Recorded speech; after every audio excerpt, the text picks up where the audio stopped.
Hello, আমি দিশা। আজ আমি তোমাদের সাথে শেয়ার করব মাসির বিয়ের রিসেপশন ব্লগ।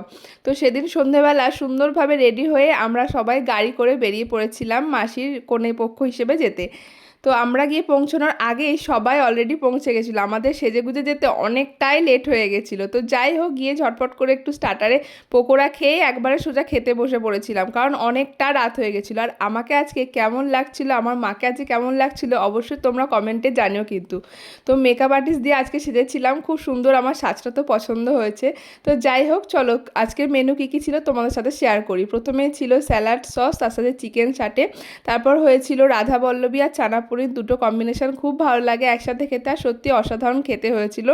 আর সাথে ছিল রাইস, আর তার সাথে চিকেন কষা। চিকেনটাও খুব সফট ছিল, খুব ভালো লাগছিল খেতে। আর ছিল চাটনি, পাঁপড়, মিষ্টি, আইসক্রিম, এই সব কিছু। মাসির বিয়ের এই 3টে দিন কিভাবে যে আনন্দ করে কাটলো বুঝতেই পারলাম না। সবার সাথে নতুন করে আলাপ পরিচয়, কতদিন পর দেখা, গল্প, আড্ডা, মজা, কত কিছু হলো। আর এই সব কিছু আমার এই ভিডিওর মাধ্যমে স্মৃতি হিসেবে থেকে গেল। তো তোমাদের কাছে এই প্রতিটা ভিডিও কেমন লাগলো অবশ্যই তোমরা ছোট্ট একটা কমেন্টে জানিও। ভালো লাগলে একটা লাইক করে দিও। দেখা হচ্ছে নতুন ভিডিওতে। তোমরা সবাই ভালো থেকো, সুস্থ থেকো।